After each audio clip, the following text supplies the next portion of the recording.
So, how are you, my dear Countess Bobrinskoy? Well, I am very well, thank you, and I'm so glad to be reaching the young age of 95. And we're starting today with your celebration and with three wishes. And what are your three wishes by reaching 95? That I remain healthy and able to continue my work, that I enjoy my family and my dear friends, and that there will be more joy in the world. Of course, of course. And I know you've been doing an amazing work through all your career together with your late husband, Count Bobrinskoy. And I want to know, how did you start doing the charity work and working with the United Nations? It just happened little by little. You see, my mother was always working with the church. She had organized in France, she had organized a little school for children to know Russian language, history, and all of that. And she continued. When she came here, she started it again, and it kind of grew on me. It became a tradition. Our family was always in the government doing fabulous things. For instance, my paternal grandfather did the work on workmen's compensation about 25 years before FDR did it in the United States. That's amazing. That's history itself of turning into. Well, there were parts of Russian history, and when Lincoln was freeing the slaves in the United States, my ancestor was Minister of the Interior and doing it under Alexander II. During the monarchy of Russia. Yeah, during the reign of Emperor Alexander II. And you do know that for this deed they were both murdered. Yes, unfortunately. Both Lincoln and Alexander II.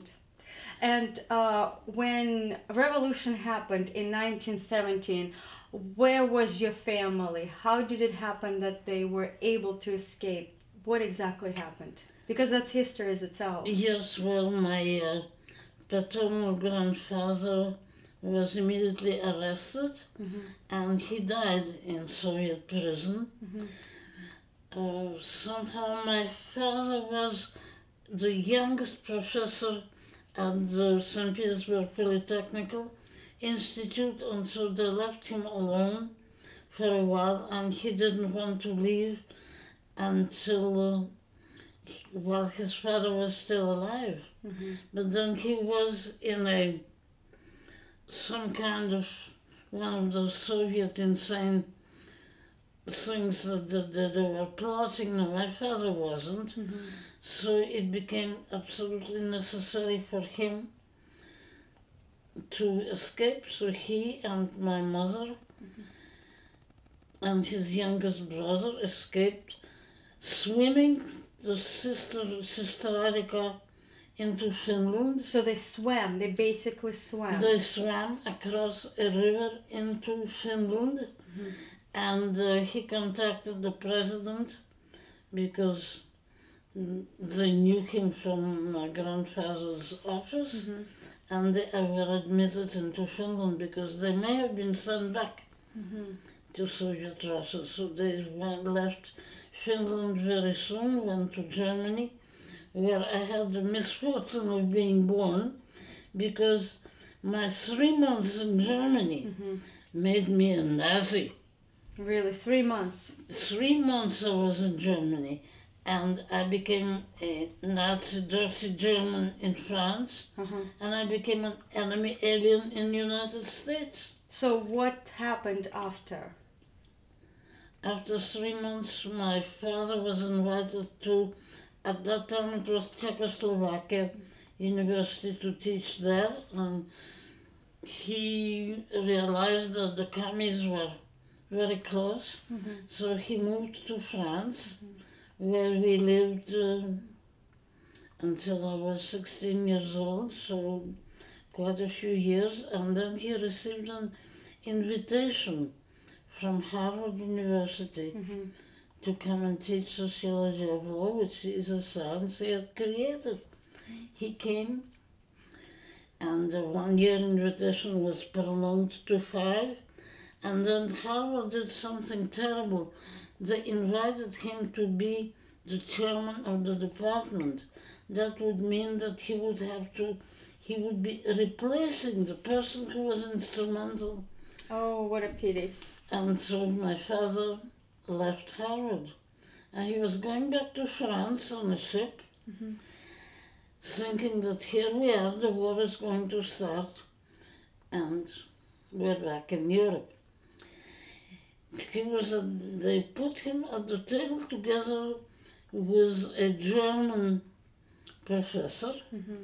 and they started talking, and 2 days later he received a wire invitation from Fordham University Graduate School. That was it. That's wonderful. And he found Well, his they path knew again. they knew who he was. Of course, of course. So he came. He came already, instead of coming to France with bad news, he came with great news. Here I am, I'm going next year, I'm going to Fordham, and we all went. That's fabulous. Now, Count Bobrinskoy. Tell the audience that don't know who Count Bobrinskoy is, relation to Catherine the Great, and how did you meet him? He was a great grandson of Empress Catherine the Great, from the left hand, of course. Mm-hmm. And I think Paul I was also by the left hand, because I don't think Peter III could make any children. Okay, interesting. So, but that one was legal and legitimate and accepted, and the other one didn't know who he was until he was grown up, and until Paul I came on the throne, and he immediately called that man who was, I think, close to 40 by then, and in front of the Imperial Senate recognized him as his brother Mm-hmm. and gave him the title, and of Count, not of Prince, because Emperor Peter the Great forbade to give the title of Prince, Why is that? because he wanted the princely titles to remain with the very old families. I see. Interesting. And he was also, as you know, more Western European and wanted to give the title of Count, so he became Count Bobrinskoy and lived in, I would say, very comfortably. Life. He was one of the 20, his father was one of the 20 wealthiest men of Russia. Uh-huh. He was also a very great archaeologist. Was he really?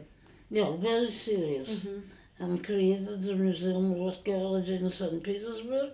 Was also the Minister of Agriculture. Mm-hmm. And how he escaped, I don't know. They really went somewhere down south, and I think escaped through Kiev in the south and settled in southern France, as many Russians and some of the Grand Dukes settled there, and produced my husband when he was 75 years old. Oh, 75 Fantastic years old, man. he had a child. Oh, that's incredible. Yeah, but unfortunately he died soon after. Mm-hmm. And my poor husband was in an orphanage in Nice, and I got entangled in all the problems of World War II. He was too young to be a soldier, but had to perform some duties. Mm-hmm. And then he came here because one of his aunts was doing painted scarves. Oh, interesting. And so she asked him, since he painted always, Hand so he- painting. Hand painting. hand painted, Mm-hmm. very expensive scarves, of course. So he came here, Mm-hmm. and I met him in a very, I would say, unusual way. Do tell. because I was married before, Uh-huh. and we had two Afghan hounds, Yes, the dogs, beautiful the dogs. beautiful dogs, fabulous. Then one after we divorced, he went to Florida and took the dogs with him. Oh. The dogs loved the climate Mhm. and produced 6 little Afghans. Oh, Well, the neighbors didn't like it too much. too many The woofing puppies. was, I think, was 24 hours a day. So he asked me whether he could send a couple of dogs to me, and I said yes. Mhm. He sent them in a crate, and when they came to New York, well, one couldn't come close to them. Oh. You can imagine. Okay. Happily, I had a friend, just the next street from the north of Bloomingdale, there were small houses. Mhm. And she had a house with a garden, so she told me, well, come on, we'll house them At home. there. Yes. So I brought the dogs and started housing them. And I also housed a young man who was there in the garden trying to do some planting and changing because he loved that. Uh-huh. And first the conversation was not very nice, I would say. But I had to walk the dogs home because no taxi would take two long-haired wet dogs. What? So as a nice gentleman, he offered to accompany me and did. And we started talking and found out that his father and my grandfather were ministers of the empire at the same time, so they probably knew each other, and Work that's together. it.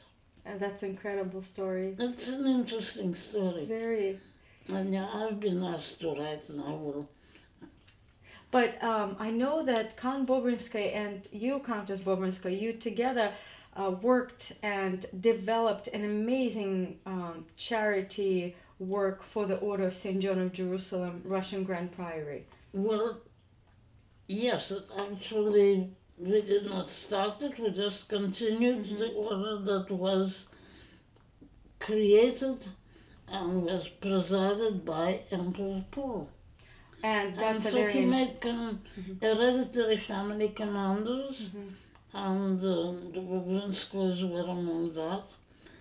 And somehow or other, But you started in New York, that's what I meant. You started the chapter in New York City, right? yes, we restarted it in New York City. I don't know how what was brought to him by somebody of the Russian nobility board.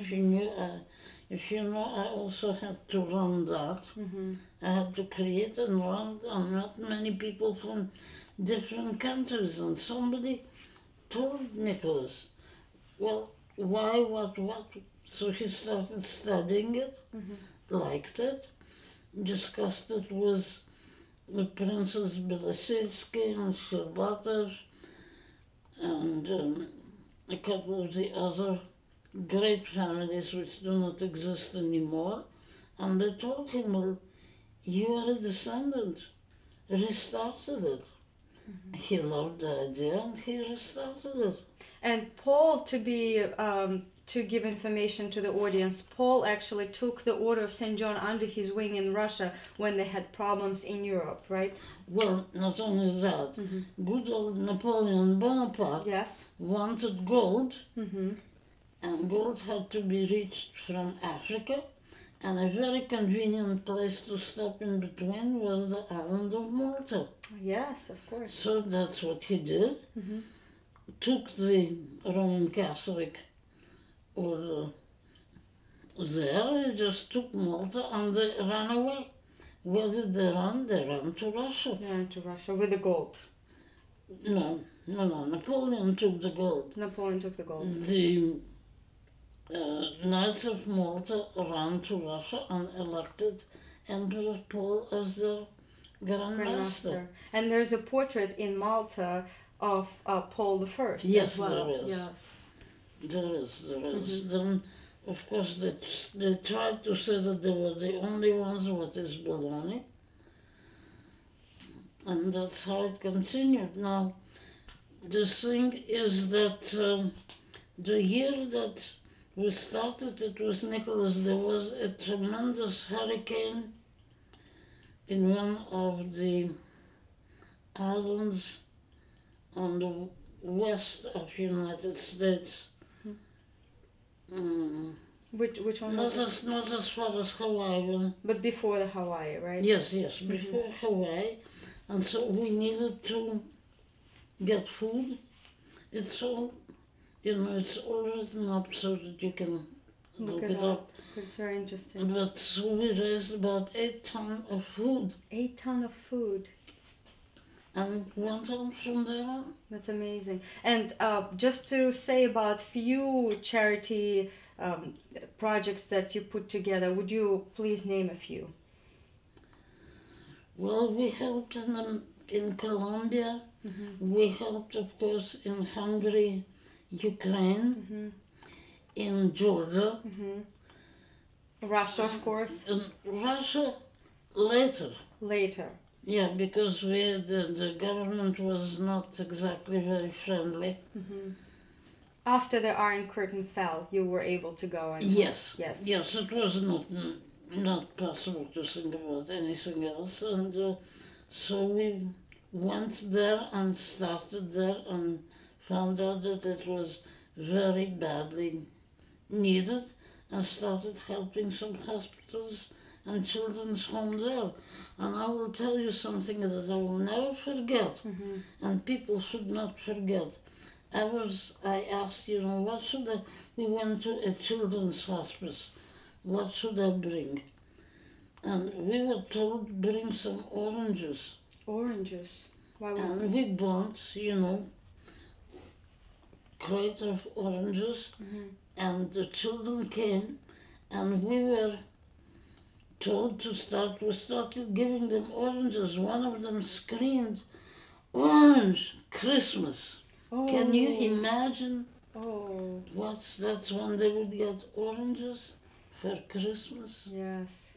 I'll never forget it. Yeah. Well, because it's a tradition for Russia to have little clementines for... Well, it's just that they didn't get oranges. Ever, yes. And it was like a very big treat for them. Yeah. Yeah. And also trying to help anywhere outside. We have a wonderful priory in, of all places, Hawaii. Yes. Which helped around. They helped in the Philippines. They helped after the earthquake in Nepal. And they continue doing it. We now installed a priory in Los Angeles. We have about 40 members there. And I hope they're going to start doing their work. And we help from Seattle, we help the natives. And now we're going to have an investiture in November for the new members, the knighting ceremony. Yes. And we also will have another event that we are putting together right now at the United Nations. This is something again very interesting because we didn't think of being members of the United Nations, but the King of Belgium gave us a charter. He did. For them to become members of the UN. That's wonderful. And that's how we became. We didn't know what they were doing. It took us time to find out. But now we do, and we have regular meetings and events, and we will have one in November discussing about the needs of children all over the world and the way they are being treated. And we have 2 extraordinary speakers. Of course, Dr. Serena Deutsch, who that also says happy birthday, together with Papa Breastfeed Journal and Jared and all our crew to you. Yes, and she's a specialist in child psychology. And we'll have from Hawaii will come Dr. Terry Shintani, our prior there, who is also a psychologist and a doctor of natural medicine. Right. So he helps. They do tremendous amount of work, and that's what we want them to speak about. And produce a little bit more attention. I think in the United States people live nicely and do not think enough About what's about the happening poverty and the abuse in other other countries. countries. Maybe they're paying a little bit more attention with all that flood of people who tried to emigrate here from Mexico and South America. And I don't like that they separated them with children, but from children, but what can you do? They cannot just come in and invade the United States. Right. Well, I really want to wish you be healthy and много лет, as we say in Russian tradition, because there's so much work still to get There's done. much Work to get do. done. And then we've been working for the past few years with the United Nations, and still there's so many issues and causes that we didn't cover, but that we're working with it. Well, we have Hopefully another to 100 cover. years to be able to cover all the problems. You But need I more. don't expect to be here another 100 years. 95 is quite a lot of years. But I just want to say how happy I am to be here today, and you know, just to share a few years with you that I've known you, and how wonderful and what an amazing experience this whole process is. Yes, it is. It's wonderful. It's wonderful that it exists. And you know, God bless the people and God bless America. Yes, God bless America. And thank you so much. And now I would like Well, you to let go. us enjoy a little cup of wine Yes. and a little bit of birthday cake. And I toast to your 95 and wish you healthy, healthy years more to come. Cheers. Cheers to you. I'm sorry. And may people on earth be healthy, and we wish you peace. And And now you blow the candle. Now make a wish. Okay.